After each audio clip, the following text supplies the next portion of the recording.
Hello, YouTube. Welcome back to the Wealth Catchers YouTube channel. Glad you guys are able to stop by and tap in.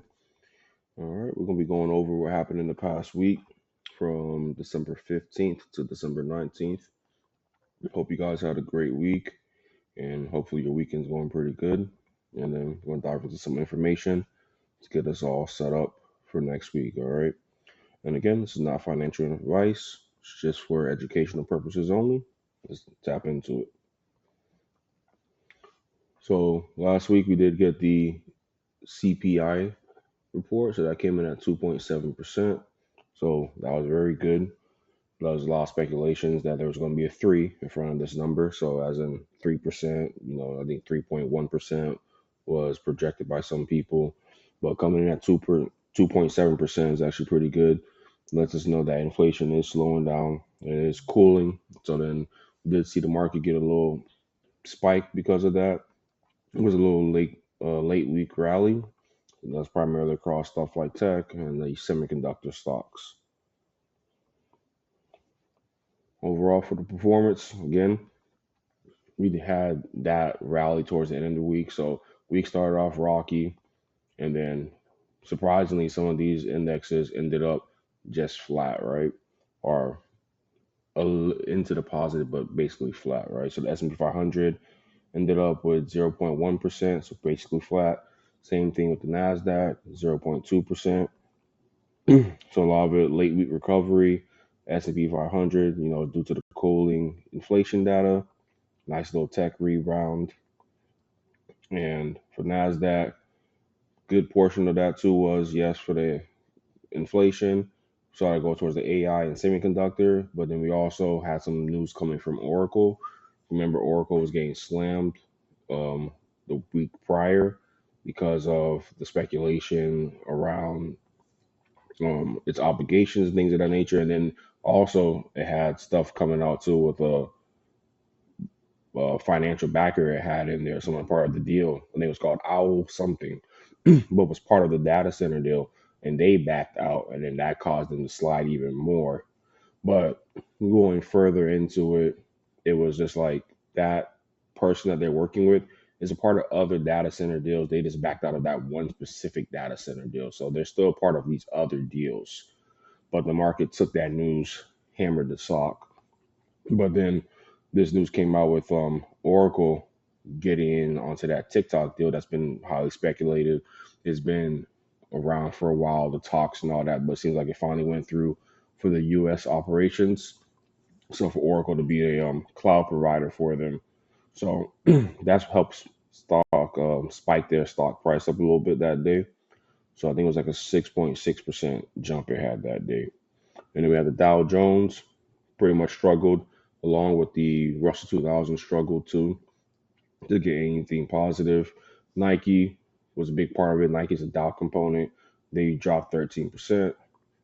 And then just concerns around, we haven't mentioned it a lot. It hasn't been talked that much about since April, but tariffs are still into play because that's a lagging indicator to see how much is this actually going to affect the retailers and consumer brands.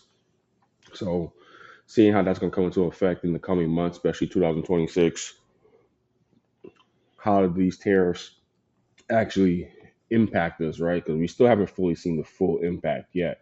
Because remember, it was announced in April, the Liberation Day stuff and all that. And then we had the whole back and forth of different countries, reciprocal tariffs, a whole bunch of beef going on, us versus China. But we still haven't seen I guess you can say, the final end result of that. We probably won't see it for quite some time. It's probably going to be things in batches, and we're going to start seeing certain areas being hurt once those numbers start coming into effect and those things actually playing out, right? And then we do have the sector performance overview. So we do have our leaders, sectors that led were consumer discretionary, materials, healthcare, and Rivian again made some news. They surged 22%. Because from the week prior they had some good news about the AI chip and then their version of the full self-driving and all that. But if you look over the past month, Rivian's up like 50%. So it's a crazy run it's been on. But again, since IPO to now, they're still down over 80%. So feel bad for those who bought it a couple years ago, but those who are getting it now definitely benefiting. Again, 50% run in a month. Can't argue with that, right? We had some recovery in gold prices. We had some double digit rallies in tech leaders like Moderna, BioMarin. Honestly, I never heard of BioMarin. So Moderna, obviously we know Moderna. We know that from the pandemic era. They were a big component in coming up with the vaccines and things like that. But just my take on the biotech space is one of those that I try to avoid even diving into, finding out names, things like that. I feel like there's too much red tape in that space. There's too much regulation, too many things for them to overcome, and too many hurdles. And it is a cash burning sector. Like they lose so much money because these things have to be eventually, these medicines and all these things that come up with have to come to market. That's how they actually make profit. But you know, a bad testing cycle or whatever it is goes wrong for them, their stock will tank. So I feel like biotech is super, super risky to invest in. Don't get me wrong, there's some winners in there. There's some ETFs you could probably go into. I can't think of any on top of my head, but there are ETFs for that sector too. But I know some people like to get some. There's healthcare, but some people like to get into the nitty gritty of within the healthcare sector, right? So biotech is a space some people do like, but I feel like it's definitely one of those you put in that high risk in terms of very high risk and high reward. But again, you need these trials to play out well, the news to go into your favor, the regulation. I feel like it's just too much to overcome to get a profit out of that stock or that specific company. But hey, these two had a pretty good week. And then now we're going to tap into our laggards. So that's energy, real estate, consumer staples. Had a pretty decent drop into it. And we had the crude oil prices drop 3%. And then we have the rising treasury yield still going on. And then we have rotation from defensive stocks, which also pressured these sectors. So I find that rotation is just a smaller rotation because we did see the rotation out of tech the week prior into these names. And now we're seeing the rotation go the other way from these names back into tech. So it's just like a whipsaw thing. It's like a seesaw going back and forth. So I feel like you're not right or wrong to be in either one, but we're just seeing where capital is going. And then I still feel like over the long term, capital is going to rotate mostly out of stocks. I mean, out of tech stocks, and then spread out to the rest of the market because we've been so concentrated for so long. And then let's go over to the next one. Last one, just talk about market dynamics. Pretty much kind of summing up what we talked about up there at the top. Rotation into growth oriented tech and AI stocks. And then we have our laggards like consumer staples and utilities. So back into the market rotation. So we're seeing the shift towards growth heavy sectors like consumer discretionary and tech, and then our cyclical laggards like energy, right? So it just again back to the cooling inflation data and still looking for AI linked volatility but over stability. So still being able to take that risk because again, that cooling inflation I feel like really did lift the spirits up a bit in terms of it's not as bad as some people expected it to be. So that's kind of putting risk back on the table a bit. But I still feel like you gotta be cautiously optimistic, right? So you can never get too far ahead of yourself, and you kind of at some point and most of the time want to be contrarian in most of your takes on it. If everyone's piling into this, everyone's chasing this, you kind of want to see other ways you can attack it and see what's being overlooked, right? So I think that's the best way to look at it, best way to go about it. So that's just my take on it. And then we have the broader implications. So again, CPI kind of hinting at that soft landing narrative that's been going on for a while. And then again, showing that tech is, an anchor in the market, showing that's fundamental and it's stronger than these latest worries have been. So it's showing that it is more resilient than people have thought, right? And then showing that still the underlying trend is being supported. And the expansion for the AI economy is still ongoing. I remember, I think last week I mentioned, as much as the bubble speculation is going on, things of that, I still feel like it has to work out because I can't, again, for it to fail, and then you got two of the major and largest countries trying to get this to work, which is us and China. I don't see it. If it fails, we're talking about global like meltdown. So a lot of money's being poured into this, a lot of debt, a lot of things are being done, creative financing, whatever you want to call it, but a lot of it is being done to, it's kind of one of those, I'm do whatever I gotta do to make sure this works. So I feel like that's where it's heading to. And then we had some AI related earnings, so that acted as a catalyst for this past week. So we had Micron, because remember Micron going into its earnings was down a lot because a lot of speculation about its AI link. This is a memory chip company that offers memory to the AI players in the space. So AI was getting hit in terms of the semiconductors and anything else AI related, and they're a big part of that since they offer the memory. They also were hit, but then they had the earnings report. The share surged 10.3%, and then they also hit an all-time high.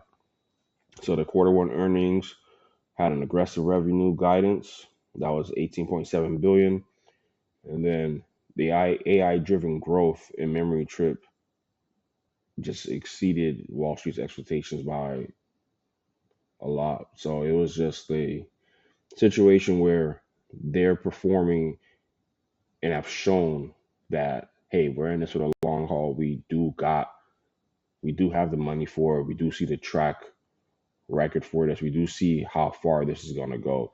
So they kind of reinforced the AI conversation and again negated the negativity in terms of the AI bubbles talk and all that stuff. They're showing the runway, saying like, hey, we could see the future and see where this is going for it. And then going back over to Oracle, again, TikTok deal came through for them. That was big for them.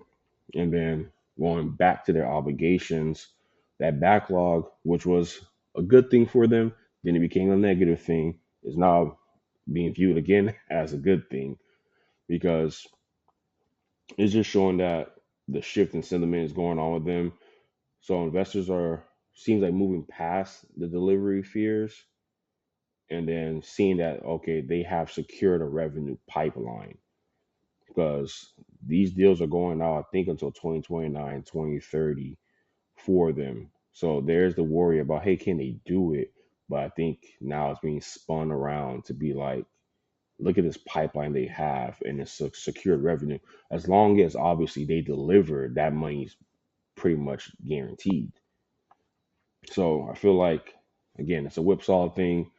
Feel like one week it's this, and then it's like, okay, we can switch it around, okay, and view it through this lens. So it's the half cup full cup half full or half empty. So I feel like that's going to be a lot of back and forth. And for any company, pretty much in this space, you can make that argument for why they can work and why they can't work. Then we have the market sentiment.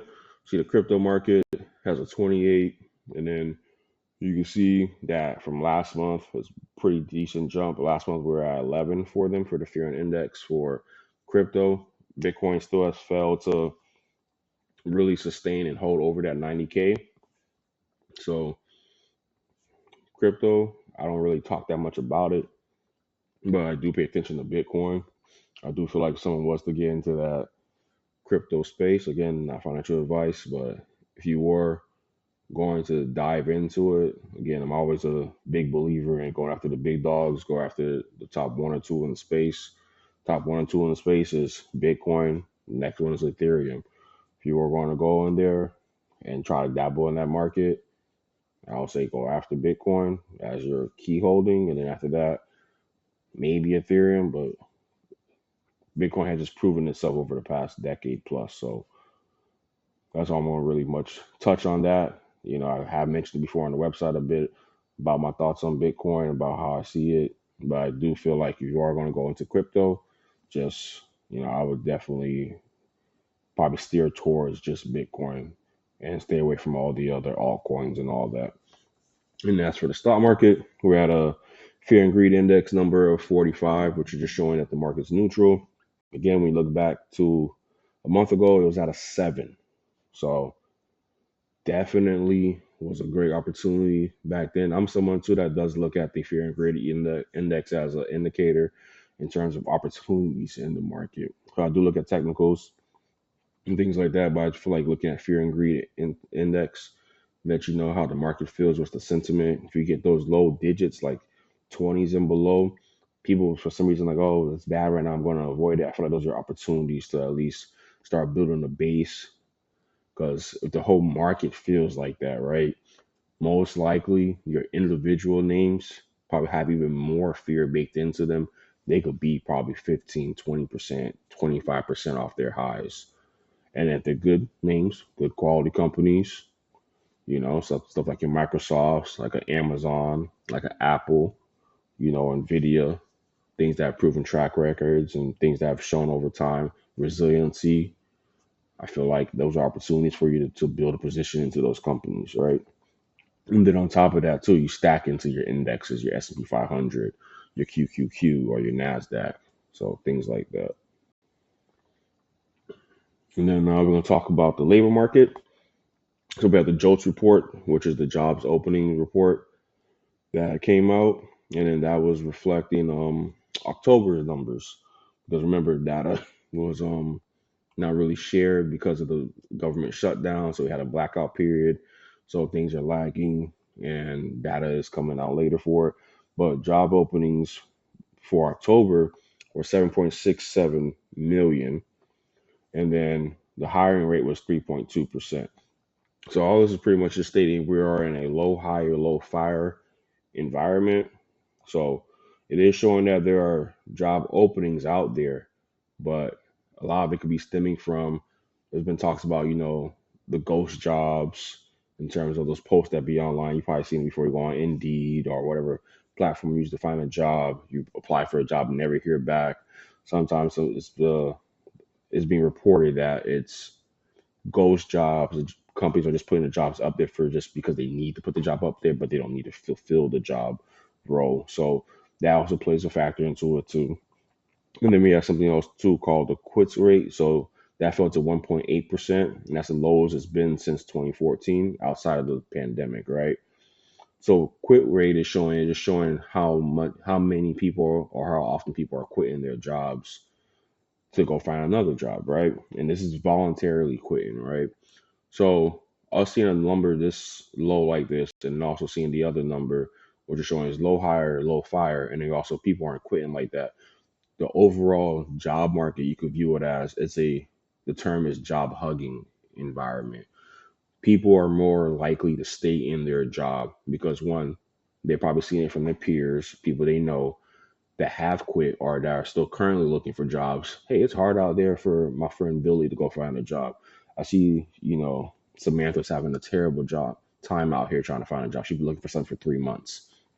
So that's going to incline, that individual. I'm gonna stay at my job, even though I don't like it, even though I'm having this issue, X, Y, and Z. They're going to most likely stay in that job longer because it's not easy to find a job. Because if you go back to a couple of years, remember the Great Resignation, everyone was quitting their jobs left and right because the environment was sustainable for that. It was like you quit this job, you can find another job tomorrow. You quit that job, you find another job next week. It was that easy to bounce around. And then the other implication of this low hire, low fire, low quit rate environment too, the back end of that is something you can look at too is wage suppression. So due to those factors going on, you can see wage growth also slow. So you gotta look at it like this. When it was the great resignation, people were quitting left and right because they could find another job that was most likely paying them more. And that job or that employer was willing to pay more because it needed people to come in for fill roles. So you had a lot of people quitting. You had people hiring at a higher rate for talent, whether it was quality, not quality, we're not going to go there, but People are willing to pay a higher premium to get employees into the door, which created this whole competitive wage thing. Like, oh, someone's paying me $20 over here. I could leave you to go get paid $22 down the street. I could leave that job, go get paid $25 down the street. But now people are not going to be able to move that easily because of this environment. One, it's not easy to find jobs. And two, once this goes on long enough, you quitting your job to find something else at that same pay is probably going to be super, super hard. Because one, it's already hard to find the job. And then two, excuse me, you quitting, most likely you're not trying to quit your job to go get paid something lower. You want to find something equal pay or more. And you're most likely not going to find that in this environment, especially when the wage suppression starts coming into play, where people are not going to be putting those competitive rates on their postings anymore because now the market is selling at a price for whatever field you're in. A barista is going to be getting paid this versus at Starbucks versus at Dutch Bros versus at whatever the coffee shop you say, right? McDonald's is going to eventually hit a point where it's like, okay, you can leave, but Burger King pays the same, Wendy's pays the same, so you might as well just stay here. So that's eventually what we're going to slowly start rolling into as times go on. And then also too, when people do see these openings, like there's this many jobs out here. Again, it's not. You have to also put in mind it's not a one-to-one.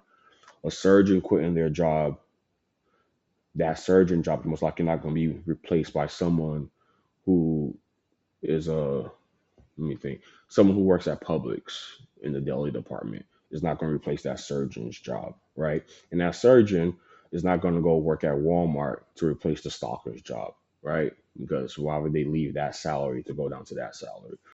So just because you see all these openings doesn't mean that like every single person can go physically actually get that job.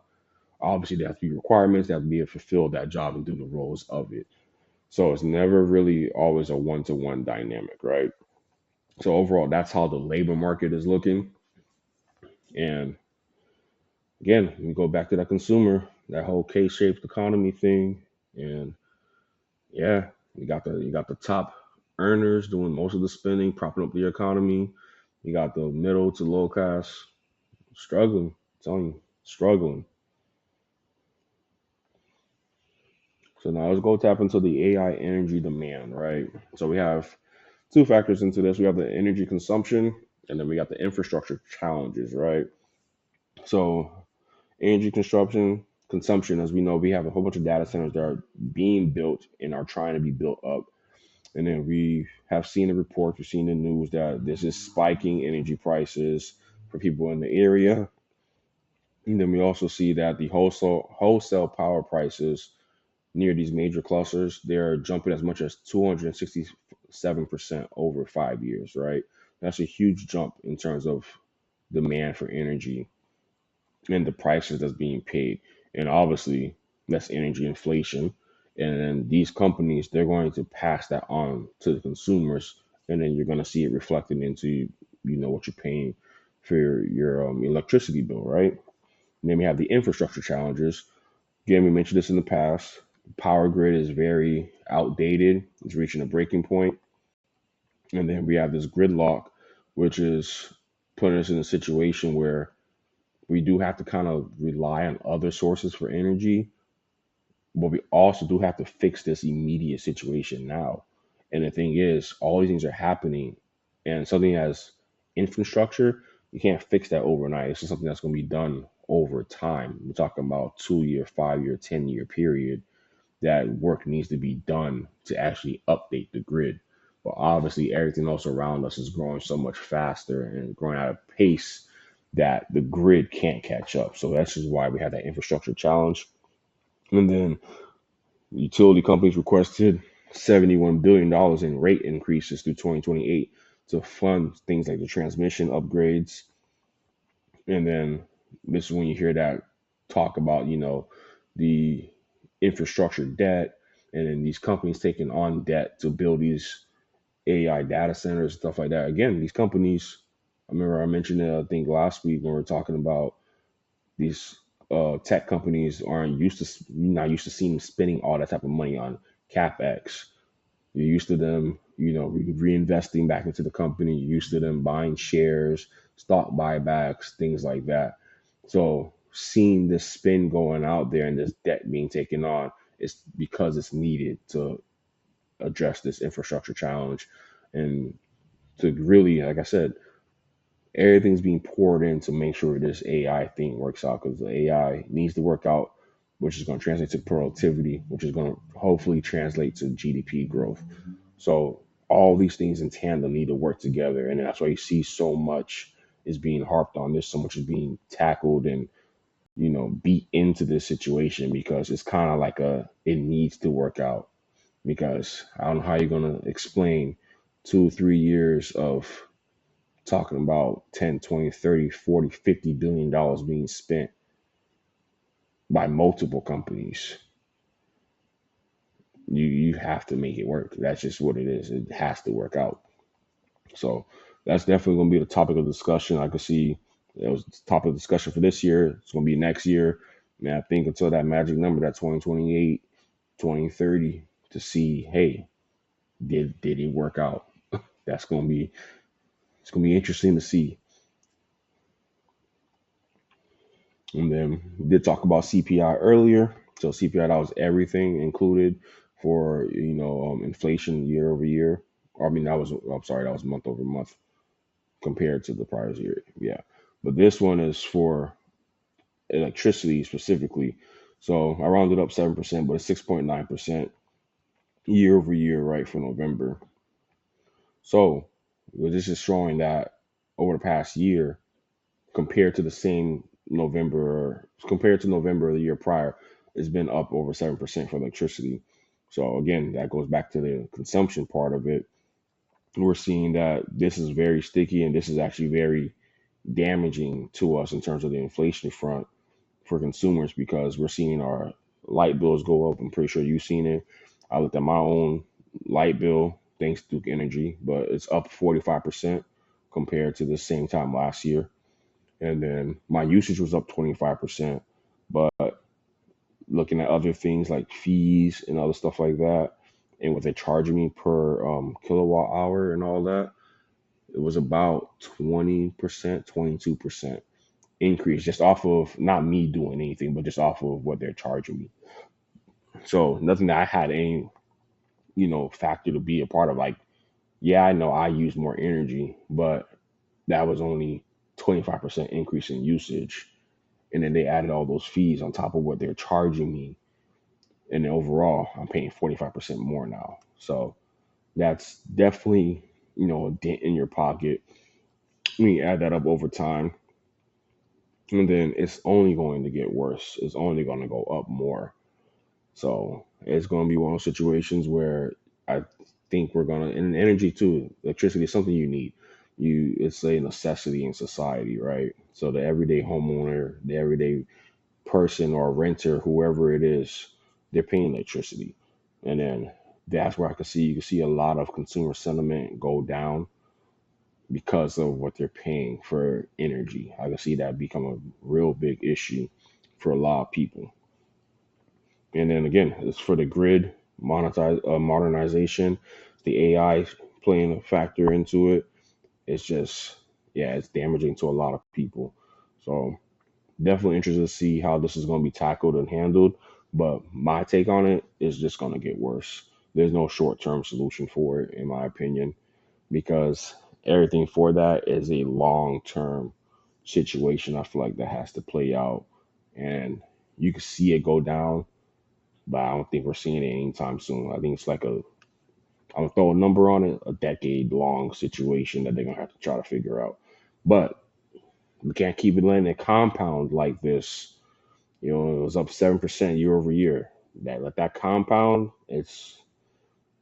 I'm looking at a light bill from 180 last year to now about 260, and then that's it's crazy. I'm sorry for the stumbling, but I can't imagine a $400 $600 light bill. That's that's insane. Yes. All right. So to go away from the consumer side of things, we are investors here. So this is where we get the kind of got to put that shield up to, we want to be aware. We do want to understand And we also, these are real people, real numbers, real situations, people being affected. But again, my channel is geared towards investing. My information is geared towards investing. I like giving insight to what the consumer may be going through, the everyday person is going through, because that's also who I'm catering to as well in terms of who I'm giving information to. But the ultimate goal is to make you an investor and approach these things through an investing lens, right? So, with all that aside, how do we position ourselves in regards to the AI power demand infrastructure situation, right? So, I came across some companies. These are names you probably heard of. So, we got companies like Eaton, we got Quanta. Quanta, something I discovered yesterday at the library. Very interested in them. We got CEG. We heard about them early in the year or last year about the nuclear power plant. And we got Vistra. So we'll tap into a little bit information about both of them. So Eaton, they handling the power inside the building. They manufacture the switchgear, transformers, and circuit breakers that manage the massive electrical loads required by AI chips. And then we got Quanta, PWR, is a specialized contractor that builds the high voltage transmission lines and substations. They are the primary beneficiary of that $71 billion utility upgrade cycle we just talked about. And then going deeper into Quantum, while doing some research on them, they do 80% of the work. So it is pretty cool that they have a pretty good grasp and control of the deliverables, like when the project is going to be done, when things are going to be worked out, and they're actually the ones laying down the lines, right?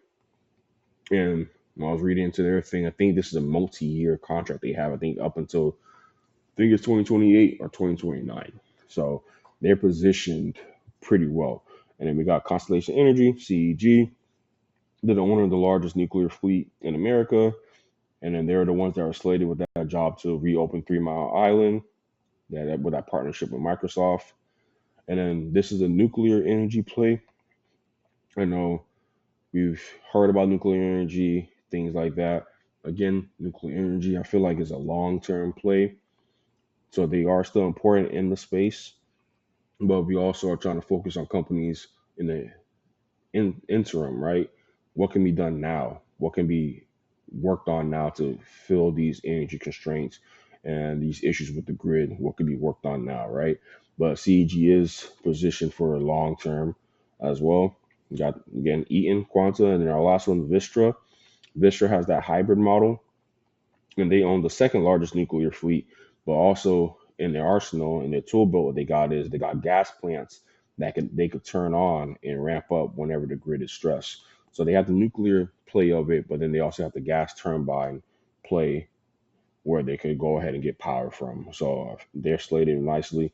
So these four, you could dive more into them, see what interests you about them, get more information about the grid space, the AI space in terms of power demand, and then again back to what we mentioned last week.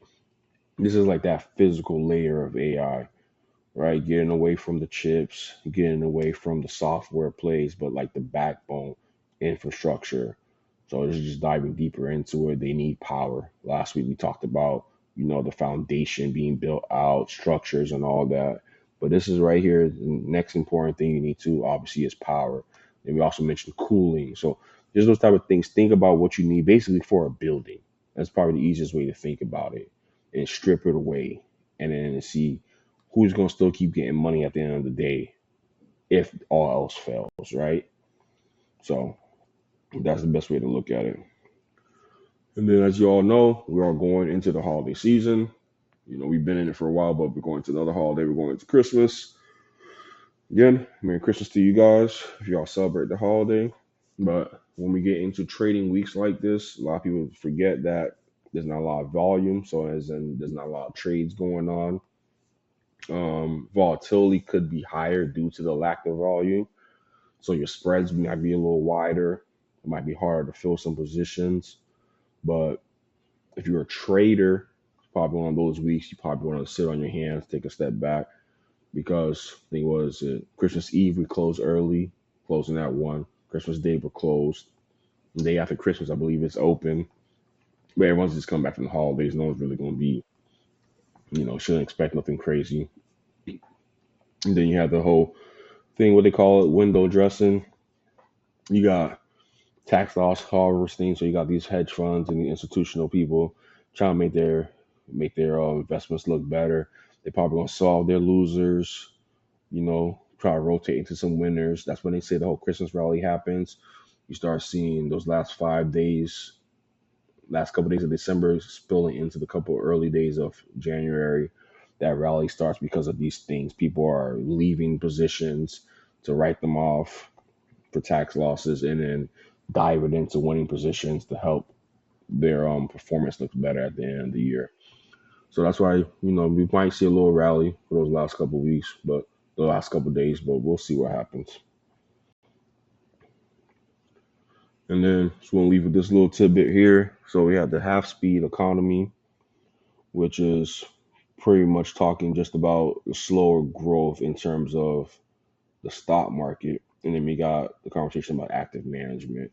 So it's probably safe to say that the returns that we had this year, the years prior, are slowing down. You can see the market isn't operating at that 20% plus clip like it was a few years back. I think that was 2024. I think 2023, if I remember correctly. But they had those years where it was like 20%, 22. It was nice returns. This year, we looks like we're probably going to end at around the 16%, 15%. We'll see what happens. We still got a couple more days left. But seeing that slower growth happen, it could lead to people being like, all right, the index isn't going to really be working out for me like that no more. As we know, passive indexing or passive investing into the S&P 500 and things like that. But we do know that there's been some concentration in these S&P 500 stocks. So we got the top 10 stocks in the S&P 500 are commanding 40% of the index. So we do already know we're heavily concentrated. We're top heavy in these names, and it's not been viewed the best. It's been too much concentration in these names. Okay, again, so yeah, those names are top heavy.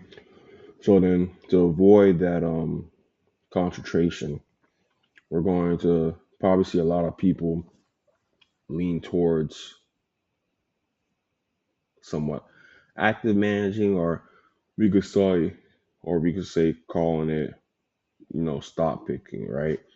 So the term is alpha. A lot of people are going to be trying to pursue alpha. So alpha is just meaning a higher return than the average stock market return. So you usually get that when you do go after individual names, individual stocks. So seeing the concentration, and we know who the top 10 are, the Mag 7, Mag 10, whatever you want to call them now. But we do also know there are other sectors in the market that are winning or that could be winners. And then to front run that, a lot of people are going to start probably piling into these individual names to build positions into in hopes and an expectation of beating market returns. Because again, this year we're probably going to end at 15, 16%. You could most likely, that's a speculation of it, find a name that's going to definitely beat that 16% if we are on the same pace as next year, right? Next year might be at 10%. You most likely probably find a name that's going to get you a 15, 20%, 40, 50% return. And we listed them here before, some names that, have done great, double, triple the market return, right? So we're going to see probably some rotation away out of that. And that's just strictly due to be how heavily we are in those top 10 names, right? The concentration levels. But another way too, if you don't want to be, I guess, succumb to it or victim to the high concentration levels, you can look at your equal weight ETFs, right? RSP is one I know on top of my head that values the whole index the same. Everything has the same market weight cap on there. So that's another way to look at it and to play it, just to make sure you're getting your even return across the board. But me, I'm still a believer in the S&P 500. Still think it's a great thing to put your money into and ride it out, especially if you're long-term investing. Yeah, especially if you're doing that. Again, this alpha investing, this whole stock picking investing, that's for people who are trying to beat the market. Those are people who are, those are, yeah, your hedge funds, your institutions, people that are trying to bring maximum return as much as possible to the investors, which is why the active management fee is there. Someone's paying you a premium for you to go get their money up. They want you to beat the market. That's why they're paying you a premium. Because if I could get market returns, why would I pay you? You know, that's my whole thing on it too. Especially for all y'all who are doing active management, if y'all paying someone, a fund or whoever it is, they better be beating the market. That's all I can say to you over the long term. It doesn't matter if it's a year beat, 2 year beat. If you had your money with them for 5, 10 years, you better see that you're beating the market. That's all I gotta say for that too, because the fees are also also got to calculate the fees too into your return. How much you're paying them, that 1%, 2% fee you're paying them to get you that return has to be worth it. So that's why, yeah, I do like the individual stock picking. That's a big part of my theme here, part of what I do. But I also pair it with an index. So my watch list comprises of a lot of different ETFs. You can build out as foundations, and then a lot of individual stocks that you could pair with it.